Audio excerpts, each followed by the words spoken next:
Come to the actual lectures. हम लोग chapter 1 से स्टार्ट करने वाले हैं गोल्डस्टीन की, and we are going to talk about single particle mechanics, but कुछ प्रिलिमिनरीज के साथ। प्रिलिमिनरीज को बुक भी मेरी तरह इसलिए इंडोर्स करना चाह रही है because it is very important to know कि एक ऑथर उन फिजिकल क्वांटिटीज़ के बारे में क्या सोचता है जिनको हम पहले से ही पढ़ चुके हैं। तो ऐसे में हमारे पास क्या प्रिलिमिनरीज, क्या प्री रिक्विजिट्स, वो ऑलरेडी नोन चीज़ें क्या होनी चाहिए। वेल, फर्स्ट ऑफ ऑल उनमें से पहली चीज़ है 3 लॉज ऑफ न्यूटन। हमें तो उन सब के बारे में पता है, लेकिन बुक क्या कहती है हम थोड़ी देर में देखेंगे। कुछ करेक्शंस हो सकती हैं कि हमें ज़रूरत पड़े। दूसरी चीज़ क्या है, वो तमाम फिजिकल क्वांटिटीज़ जो एक सिंगल पार्टिकल सिस्टम को डिस्क्राइब करने के लिए हमारी ज़रूरत है, उनकी नोटेशन बहुत सिंपल है। जब भी मैं ये वेक्टर लिखूंगा ये पोजीशन वेक्टर है। बुक इस चीज़ को बोल्ड करके वेक्टर के फॉर्म में लिख रही है, बट वो मेरे लिए बहुत ज़्यादा हैसल हो जाएगी, इसलिए हम इसे इसी फॉर्म में लिखेंगे। उसके बाद क्या है, उसके अलावा हमारे पास वेलोसिटी है। वेलोसिटी का वेक्टर हमारे पास पोजीशन का डेरिवेटिव होने वाला है विथ रिस्पेक्ट टू टाइम। इसको हम एक और तरह से भी लिख सकते हैं, आर के ऊपर, आर वेक्टर के ऊपर एक डॉट। जब भी ये डॉट होगा हमेशा हम लोग टाइम डेरिवेटिव की बात कर रहे होंगे, और किसी डेरिवेटिव के लिए हम लोग डॉट का फीचर नहीं इस्तेमाल करने वाले। ऑलराइट, और क्या चीज़ें हो सकती हैं? एक और बहुत इंपॉर्टेंट क्वांटिटी है L, angular momentum. Angular momentum हमें पता तो है, लेकिन कोई बात नहीं। अच्छा, मैंने एंगुलर मोमेंटम अगर लिखा है तो एक जो आपका लीनियर मोमेंटम होता है उसका जिक्र भी कर लेना चाहिए। ये दोनों वेक्टर क्वांटिटीज़ हैं तो इनके ऊपर एरोज लगेंगे। ये नोटेशन हो गई, ये वो चीज़ें हैं जो ये चाहता है कि आपको पता हो। और एक थोड़ी सी चीज़ है अबाउट एनर्जी, वो हम साथ ही साथ बात करेंगे। Let's get started with this. अब पहली चीज़ आप सबको पता ही होगी, न्यूटन का पहला लॉ, चलती चीज़ चलेगी, रुकती चीज़ रुकेगी जब तक एक्सटर्नल फोर्स नहीं लगती। ज़रा इसका मुआयना करते हैं, क्योंकि मैं अंग्रेज़ी में जल्दी से लिख लेता हूँ।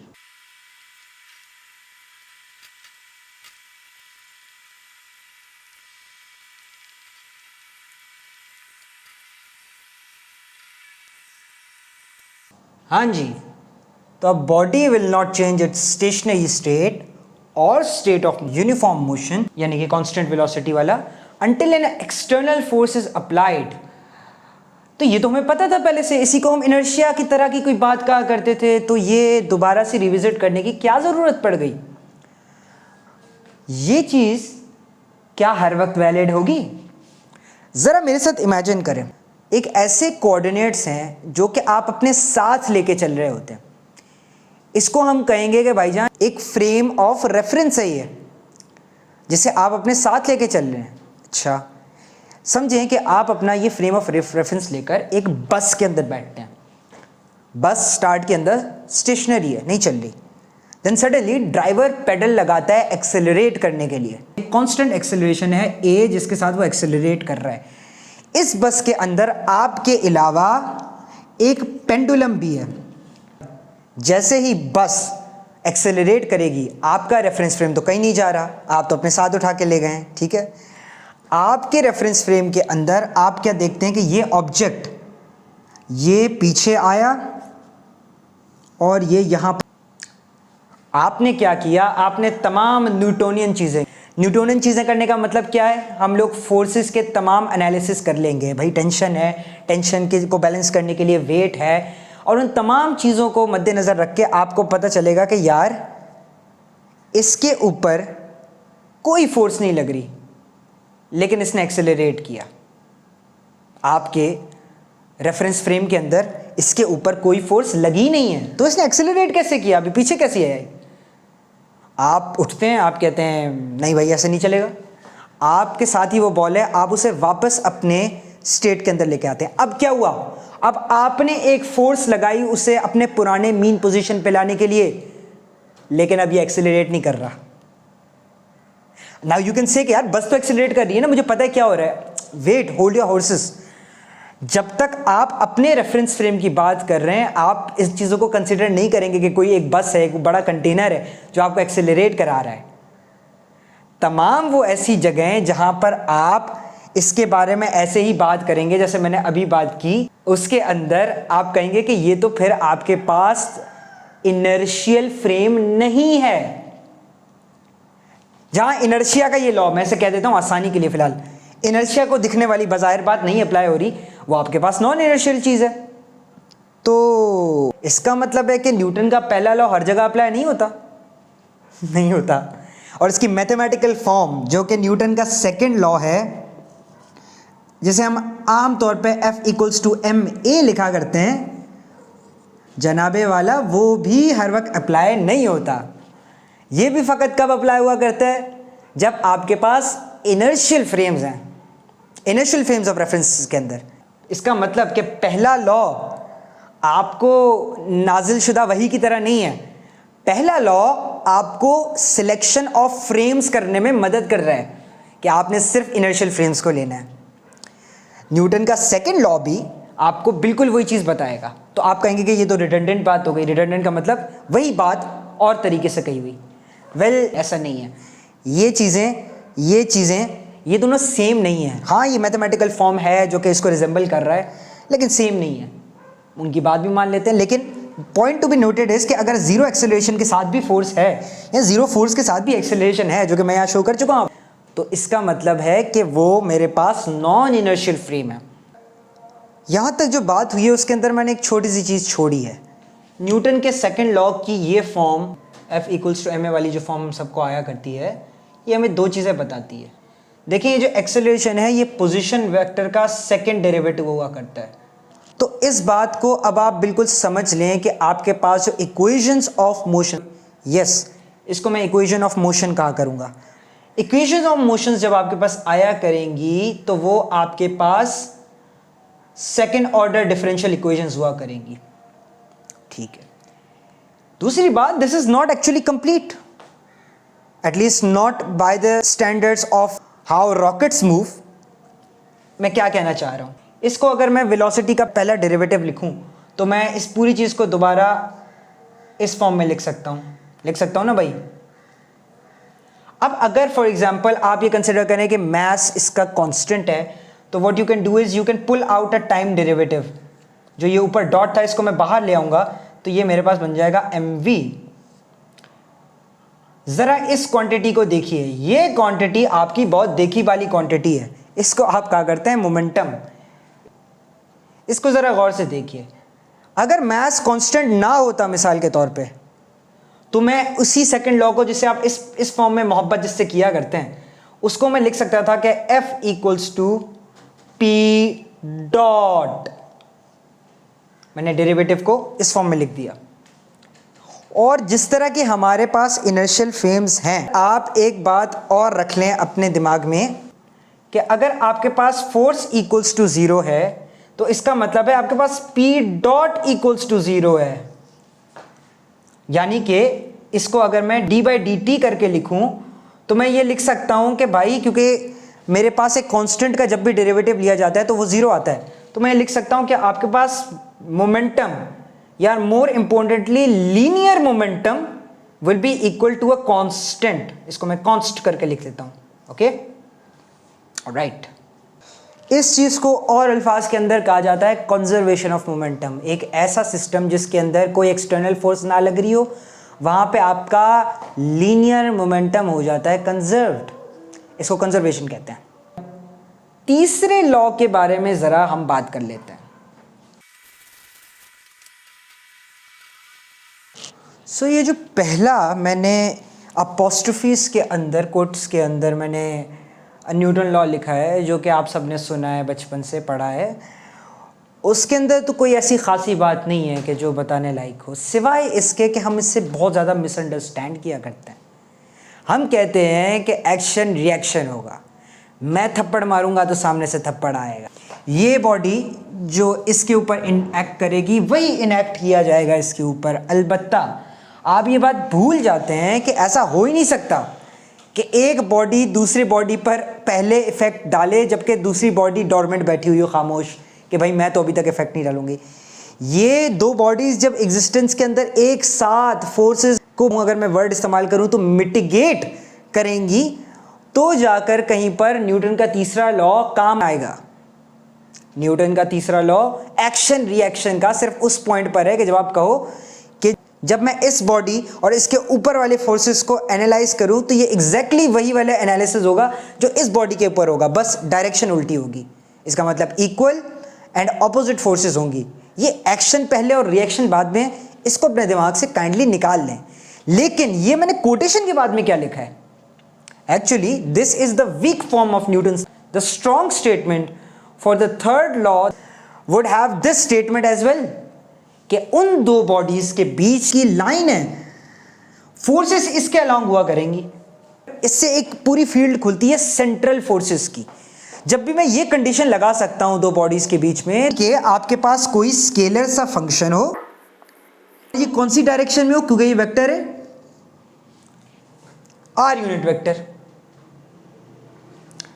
अगर आपको ये वाली डायरेक्शन नहीं पसंद तो आप कह सकते हैं कि मेरे पास ये स्केलर है और इस डायरेक्शन में है, तो इससे क्या होगा, इससे इसका मैग्नीट्यूड यहाँ नीचे आ जाएगा। Let's not worry about that. लेकिन डायरेक्शन कौन सी होगी, यही वाली, यानी ये बॉडी इसके ऊपर फोर्स फॉर एग्जांपल अप्लाई अगर कर रही है इस डायरेक्शन के अंदर या अपने तरफ F1, तो ये भी यहाँ पर F1 ही करेगी, बस माइनस के अंदर। और line joining them is very important.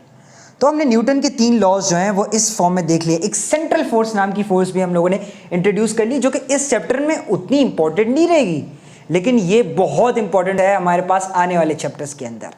Preliminaries के अंदर हमें अब कुछ और चीज़ें देख लेनी चाहिए। आइए, let's talk about another form of momentum that we would like to call angular momentum.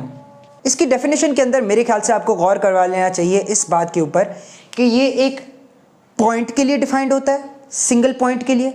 आपने तो हमेशा, क्योंकि बॉडीज़ को by virtue, by taking it granted consider किया, ये हमेशा पार्टिकल ही होता है, तो आपको शायद ये बात एक बार दोबारा बताना ज़रूरी है कि ये एक पॉइंट के लिए सिर्फ मखसूस है और ये एक ओरिजिन डिपेंडेंट क्वांटिटी है। इसका मतलब कि अगर मैं यहाँ से देख रहा हूँ या फिर मैं यहाँ से देख रहा हूँ या फिर मैं यहाँ से देख रहा हूँ या फिर आपके पीछे आके यहाँ से देख रहा हूँ, तो मेरे पास ये क्वांटिटी एक्चुअली चेंज करेगी। अगर हम इसके मैथमेटिकल फॉर्म के ऊपर बात करें तो it will be L equals to R cross P, जहां पर पहले किसी कोऑर्डिनेट फ्रेम के अंदर आप एक ओरिजिन डिफाइन किया करेंगे। ओरिजिन डिफाइन करने के बाद एक पॉइंट जहां पे कोई पार्टिकल फॉर एग्जांपल लाई किया करता है, ओरिजिन से लेकर यहां तक एक वेक्टर बनाया करेंगे और इस वेक्टर को कहा करेंगे कि यह मेरे पास R वेक्टर है। अब आपके पास लीनियर मोमेंटम तो मैं पहले यहां बता चुका हूं क्या है, तो इसके साथ जब आप क्रॉस प्रोडक्ट करेंगे तो उस क्रॉस प्रोडक्ट के नतीजे में आपको मिलेगा आपका एंगुलर मोमेंटम। यार देखो, अगर मोमेंटम के लिए मेरे पास ये कोई फॉर्म थी, यानी कि मैं मोमेंटम के टाइम डेरिवेटिव के ऊपर बात कर सकता था, तो एंगुलर मोमेंटम के टाइम डेरिवेटिव के ऊपर भी बात करना चाहिए। हमारी पहली मैथमेटिकल एक्सरसाइज। आइए भाईजान, अगर मैं एक साइड के ऊपर L का टाइम डेरिवेटिव ले रहा हूं तो मुझे दूसरी साइड के ऊपर भी ले लेना चाहिए। दूसरी साइड के ऊपर मेरे पास क्योंकि दो ऐसी क्वांटिटीज़ हैं जो कि टाइम के ऊपर डिपेंड किया कर सकती हैं, तो पहले मैं d/dt को बाहर लिखूंगा और अंदर r cos p को रख लिया करूंगा। ठीक है भाई, दो वेक्टर क्वांटिटीज़ आ गई, यानी कि पहले मेरे पास r का टाइम डेरिवेटिव आएगा क्रॉस प्रोडक्ट विद p। देखो, ऑर्डर मैटर किया करता है क्रॉस प्रोडक्ट में, इसको फ्लिप करने की जरूरत नहीं, और फिर आया करेगा r क्रॉस p डॉट के साथ। अब जब मैं यहाँ पे L डॉट लिख रहा हूँ इस तरह, तो आपको लग रहा होगा यार वो इक्वेशन बड़ी सादा थी। ये सादा नहीं है किसी भी एतबार से, लेकिन होल्ड योर हॉर्सेस, ज़रा इसको देखें कि ये क्या चीज़ है। ये है हमारे पास mv, ये हमारे पास क्वांटिटी क्या है, ये वाली, ये भी हमारे पास v है, तो v क्रॉस v, और यहाँ पर होगा r क्रॉस p डॉट। यार इसको ज़रा देखो, दो वेक्टर्स जो कि किसी भी तरीके से पैरेलल या कोलिनियर हो, उनका क्रॉस प्रोडक्ट लेने पर आंसर 0 आता है, तो दिस विल गिव अस 0। और हमारे पास r क्रॉस p डॉट आ जाएगा। यार एक बहुत अजीब बात है इसके अंदर, देखो ज़रा गौर से, ये p डॉट मुझे इसी बोर्ड पे कहीं और नज़र आ रहा है, यहाँ पर इसको मैं फोर्स के इक्वल कह रहा हूँ यार। So what I can write here is angular momentum का time derivative equals to r cross f। ये क्वांटिटी भी आपकी देखी वाली है। अगर नहीं पहुंचे तो टॉर्क का नाम सुना है आपने, ये क्वांटिटी टॉर्क है। गाइस आप जरा कंसिडर करें कि एक बॉडी है जिसके ऊपर टॉर्क नहीं लग रहा, उसका क्या मतलब बनेगा कि ये चीज़ इक्वल्स टू ज़ीरो है, यानी कोई ऐसा नंबर जिसका टाइम डेरिवेटिव लूँ तो इक्वल टू ज़ीरो है, ये कांस्टेंट होता है। इसका मतलब कि आपके पास L जो आपका एंगुलर मोमेंटम है वो रहेगा कांस्टेंट। इसको हम लोग कहेंगे कंजर्वेशन ऑफ एंगुलर मोमेंटम। आखिरी टॉपिक पे जंप मारने से पहले मुझे लगा कि ये बहुत ज़रूरी है कि आपको ये दिखाया जाए कि एंगुलर मोमेंटम एक ओरिजिन डिपेंडेंट क्वांटिटी किस तरह है, एंड या एक कांस्टेंट ऑफ नेचर जो जिससे आप स्टार्ट करते हैं सिचुएशन को, वो थोड़ी ना आपके मेरे नज़रिया बदल लेने से कहीं और जाके बैठ जाने से चेंज होनी चाहिए। But let's have a look mathematically. Imagine कि अर्थ की तरफ एक बॉल गिर रहा है। अगर आपका ओरिजिन इस तरह का है कि आप जहाँ पर खड़े हैं उसे आप ओरिजिन बोल रहे हैं और वहाँ से रेडियल वेक्टर टुवर्ड्स अर्थ और मोमेंटम टुवर्ड्स अर्थ अगर आप देखें तो क्योंकि आपका रेडियल वेक्टर भी इसी डायरेक्शन के अंदर होने वाला है, आपका मोमेंटम भी इसी डायरेक्शन में होने वाला है, तो without thinking much about it you can write just by intuition के r vector cross p vector is going to give you zero. But what if I change my origin? समझें कि इंटरनेशनल स्पेस स्टेशन से कोई आपको देख रहा है। My drawing sucks so please bear with me. So ये कीड़े जैसे दिखने वाले स्पेस स्टेशन से अगर कोई आपको देख रहा है तो उसके लिए ओरिजिन सेट हो जाएगा ये पॉइंट।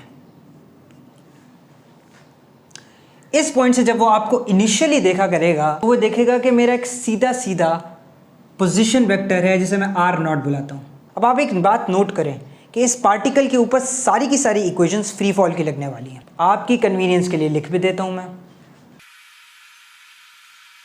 सीम्स राइट ओनली कि मैं इसकी इनिशियल वेलोसिटी को ज़ीरो लेना चाह रहा हूँ सिंप्लिसिटी के लिए, तो इसका मतलब ये टर्म और ये टर्म तो गई। सो अब जब आपके पास ये सिचुएशन है तो आप ये बात नोट करें कि बहुत जल्द आपका पोजीशन वेक्टर ये बनने वाला है। जब पॉइंट मास इतना नीचे आ जाएगा तो अगर मैं इस पॉइंट को O बोलूँ जो आपका ओरिजिन है, इस पॉइंट को A बोलूँ और इस पॉइंट को B बोलूँ, तो आपका जो पोजीशन वेक्टर होने वाला है that is suppose to be OB। और अगर मैं वेक्टर के रूल्स को फॉलो करूँ, अब OA तो मेरे पास मेरा पुराना सादा सा पोजीशन वेक्टर होने वाला है जो इनिशियल था, तो उसको मैं लिख देता हूँ कि ये है R0। लेकिन जो AB है वो मेरे पास आएगा इस इक्वेशन से, तो मेरे पास जो AB होने वाला है that is going to be half A vector and T square. Alright, no biggie. तो अब आपके पास आपका नया पोजीशन वेक्टर आ गया। That's great news. मोमेंटम के लिए क्या इस्तेमाल करेंगे? मोमेंटम के लिए मुझे वेलोसिटी चाहिए क्योंकि मैं m टाइम्स v करूंगा, उसके अंदर भी a आने वाला है। It's also decided by the free fall equations.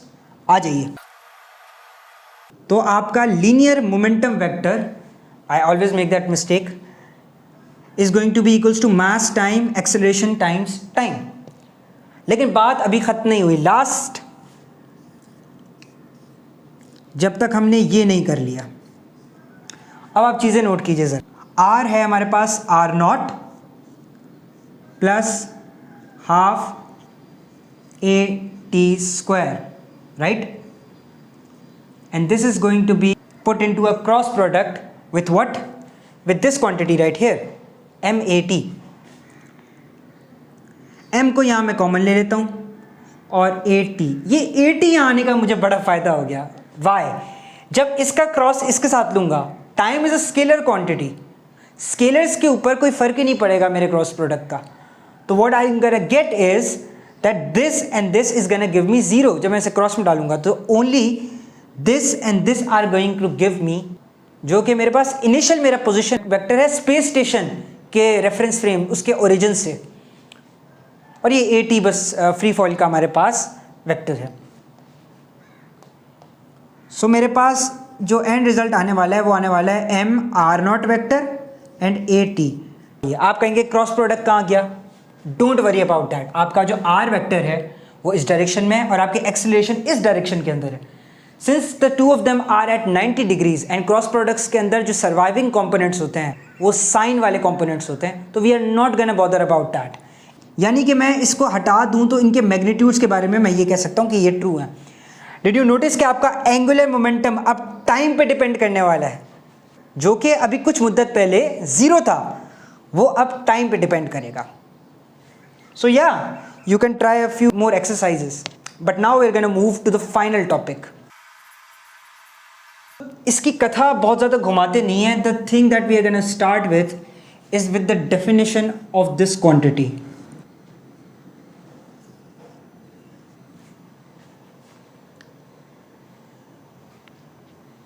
Dot product दोनों के बीच में है। अब ये क्वांटिटी क्यों इतनी आइडियल है, वो तो मेरे ख्याल से थोड़ी सी मैथमेटिक्स करने के बाद आपको नज़र आ जाएगा कि इसकी यूटिलिटी कितनी इंपॉर्टेंट। इसके लिए हम लोग सिंबल इस्तेमाल करेंगे ये।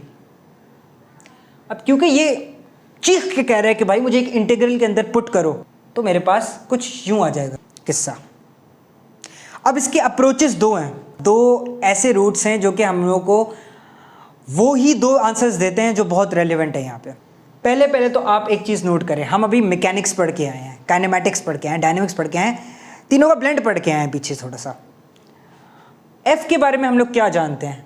हम लोग बहुत शौकीन है कि कांस्टेंट मास हो तो हम इसे लिखें ma। तो जहाँ पर मेरे पास f इक्वल्स टू ma है, इसको अगर मैं पोजीशन वेक्टर के सेकंड डेरिवेटिव वाले फॉर्म में लेकर आ जाऊँ तो कुछ गुफ्तगू ना मज़ेदार से हो सकती है, क्योंकि ये कुछ ना कुछ डिस्टेंस, डिस्प्लेसमेंट, इस तरह की चीज़ दिख रही है। डोंट वरी, तो मैं इसे सिर्फ r का सेकंड डेरिवेटिव कहूँ ये कोई ज़रूरी बात भी नहीं है। इसको मैं वेलोसिटी का फर्स्ट डेरिवेटिव भी कह सकता हूँ। So I can basically write this as m dv/dt। इसका मतलब है कि यहाँ जो फोर्स लिखा हुआ है इसको मैं सब्स्टिट्यूट कर सकता हूँ इसके साथ। So let's do that. इसको मैं बाहर रख देता हूँ m को, क्योंकि इट्स अ कांस्टेंट, और यहाँ पर मेरे पास है dv/dt एंड ds। यहाँ पे हम फिजिसिस्ट मैथमेटिशियंस से माजरत भी करेंगे और उन्हें कहेंगे कि हम बिल्कुल इसे एक लीगल मूव देखा करते हैं फिजिक्स के अंदर। अगर ये dt इसकी जगह इसके नीचे आ जाए, इट्स अ स्नीकी मूव। इस पर डिबेट बहुत चलती है। अगर आपको बहुत ज़्यादा इस पर मसला हो रहा है तो treat this not as an operator, treat this as a ratio of slight change in v and slight change in t। तो मैं अब इसे कुछ इस फॉर्म में भी लिख सकता हूं कि m dv यहाँ रहे, डॉट प्रोडक्ट रहे, नो प्रॉब्लम विद दैट, और यहाँ पर आ जाए ds/dt।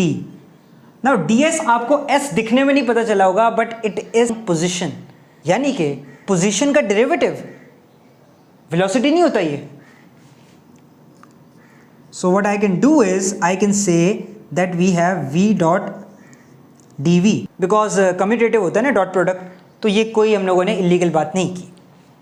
Alright, that's great. यानी कि मुझे सिर्फ अपनी बाउंड्री कंडीशंस का ख्याल रख के वेलोसिटी का इंटीग्रल लेना है। तो हमारे पास आंसर आ जाता है कुछ 1/2 v², और इसके ऊपर लिमिट लग जाएगी जो भी 1 और जो भी 2 है, और m भी तो बाहर आएगा। अगर मैं इस m को यहाँ ले जाता हूँ, ये बहुत फेमिलियर चीज़ आपको दिखने वाली है। This is going to be 1/2 mv² minus v1²। लेकिन यूटिलिटीज़ यहाँ नहीं ख़त्म होती। अगर आप ये बात ना सोचें कि हमें ये f इक्वल्स टू ma वाली चीज़ पता है या f equals to p dot वाली चीज़ पता है, और सिंपली हम फोर्स को एक वेक्टर की तरह सोचें, एक वेक्टर फील्ड की तरह सोचें। एक वेक्टर फील्ड और कुछ नहीं होती। अगर आपके पास स्पेस है तो उसके हर एक पॉइंट पर एक एसोसिएटेड वेक्टर होता है। हर एक पॉइंट के जो कोऑर्डिनेट्स हैं x, y फॉर एग्जांपल, आप कोऑर्डिनेट्स डालते हैं तो आपको एक उसके कॉरस्पॉन्डिंग वेक्टर मिलेगा। सोचिए ज़रा, ये तो हम लोगों ने बड़े आराम से इस्टेब्लिश कर लिया है, बट जो मैंने अभी आपसे बात की है वेक्टर फील्ड, उसको ज़रा इमेजिन करना भी तो ज़रूरी है। Let's imagine it over here. आपके पास आपकी x y प्लेन है, एंड इसके अंदर एक फील्ड ऐसी है, एक ऐसा वेक्टर है जो कि हर एक पॉइंट पे डिफाइंड है फॉर एग्जांपल, और उसे मैं कह रहा हूँ कि वो एक फोर्स वेक्टर फील्ड है। अब इस पे एक पॉइंट मैं 1 डिफाइन कर रहा हूँ, दूसरा पॉइंट मैं डिफाइन करता हूँ 2। ठीक है जी। यहां पर मैंने कोई स्पेशल कंडीशन नहीं अप्लाई की थी। अब आपको लगेगा मैं एक स्पेशल कंडीशन भी अप्लाई कर रहा हूं। आप नोट करें, अकॉर्डिंग टू दिस इंटीग्रल मेरे पास जो आंसर आ रहा है उसका दरमियान के रास्ते के साथ अभी तक कोई ताल्लुक मैंने नहीं बताया आपको। दरमियान में मैं कुछ भी रास्ता ले सकता था। मैं इस तरह जा सकता हूं 1 से लेकर 2 तक, मैं इस तरह जा सकता हूं 1 से लेकर 2 तक। मुझ पे कोई किसी किस्म की बंदिश नहीं है भाई, मैं तो इस तरह भी जा सकता हूं 1 से लेकर 2 तक। तो क्या ये पाथ इंडिपेंडेंट होने वाला है मेरे पास? एक बहुत स्पेशल कंडीशन के अंदर। आप नोट करें यहां पर ऑटोमेटिकली एक स्केलर, ये वेक्टर नहीं है आपके पास, वेक्टर सिर्फ ये है और इसे भी आप कहें वेक्टर, एक स्केलर आपके पास ऑटोमेटिकली कंजर्व हो रहा है या नहीं हो रहा। अगर मैं ये स्टेटमेंट एज अ कंडीशन कहूं कि मैंने W12 को कंजर्व करना है हर हालत में, अगर मेरे पास बाउंड्री कंडीशन सेम है, यानी मैंने चाहे पूरी दुनिया में 8 चक्कर लगाकर 1 से स्टार्ट करके 2 पे आना हो, यहाँ पे सबसे शॉर्टेस्ट पाथ लेना हो, इन बोथ केसेस मेरे पास यही चीज़ आनी चाहिए। ऐसे में हम लोग कहते हैं कि we are dealing with conservative forces. अब ये हाथ की बात तो नहीं हो सकती ना, there has to be some mathematics for that. Let's talk about that mathematics. देखो यार, पहले तो मैं एक बात तुमसे कर लेता हूँ सीधी सीधी। अगर आप एक रूट यहाँ से लेकर यहाँ तक लेके जा रहे हैं एंड इट्स W12, तो जब पाथ यहाँ से लेंगे 2 से लेंगे और वापस आएंगे तो वो हो जाएगा W21, राइट? भाई सीधी सीधी बात है, हमारे पास फोर्स जो है, जो F है, ये तो वैसे ही रहने वाला है जो ये था, लेकिन अब तमाम जो मैंने पॉजिटिव डायरेक्शन के अंदर ये S लिए थे वो तमाम के तमाम मैं नेगेटिव डायरेक्शन के अंदर ले रहा हूँ, तो मेरे पास एक टोटल नेगेटिव आंसर आएगा और वो मेरे पास होगा W12 के साथ एक माइनस। मतलब ये वाली बात हम लोग कह सकते हैं कि ये दोनों चीज़ें आपस में हैं इक्वल। बट क्योंकि मैंने ये वाली कंस्ट्रेंट लगाई है कि मेरे पास ये सिस्टम कंजर्वेटिव है, तो मुझे एक और चीज़ भी दिखेगी। जब मैं यहाँ से कोई भी पाथ लेके वापस आऊँगा, मैं जब 1 से स्टार्ट करके 2 तक गया W12 था, और 2 से किसी भी पाथ को लेकर जब 1 पे आया तो माइनस W21, इन दोनों चीज़ों को जब ऐड करेंगे तो वी विल गेट 0। इसका मतलब मैंने एक क्लोज लूप बना दिया है। तो अगर मैं इसी को दोबारा लिखना चाहूँ तो अब मैं लिखूँगा, I find a better place, अब मैं लिखूँगा F के ऊपर एक लूप के साथ इंटेग्रल और ds is going to be equal to 0 if this is a conservative force। Problem यारो ये है कि अगर मैं इसी को यहाँ पर टेस्ट करना चाहूँ मुझे इन्फिनिट कर्व्स रखने पड़ेंगे। क्यों ऐसा करना पड़ेगा? क्योंकि मैंने यहाँ पर दावा तो बहुत सादा किया कि जब मैं इसी रास्ते से आया गया नो प्रॉब्लम, यहाँ मेरी कोई एक असम्पशन थी, लेकिन जो बंदा टेस्ट करने बैठेगा ना वो तो आपकी बाल की खाल नोचने पे तुला होगा। तो आपको इससे ज़्यादा जनरल चीज़ लिखनी है। अगर आप पूरे लूप के लिए नहीं, हर एक पॉइंट के लिए ये वाली बात जस्टिफाई कर सके ना कि W12 is going to remain the same, W21 is minus W12, तो आप बहुत अच्छे लक में हैं। आप में से जो मल्टी वेरिएबल कैलकुलस पढ़ के आए हैं तो इसको करने का एक बहुत अच्छा तरीका होने वाला है स्टोक्स थ्योरम का। जिनको नहीं पता तो ज़रूर देख लीजिए। स्टोक्स थ्योरम को यूज़ करके हम लोग ये स्टेटमेंट अगर लिख लेते हैं ना तो अब कोई तकलीफ की बात नहीं है।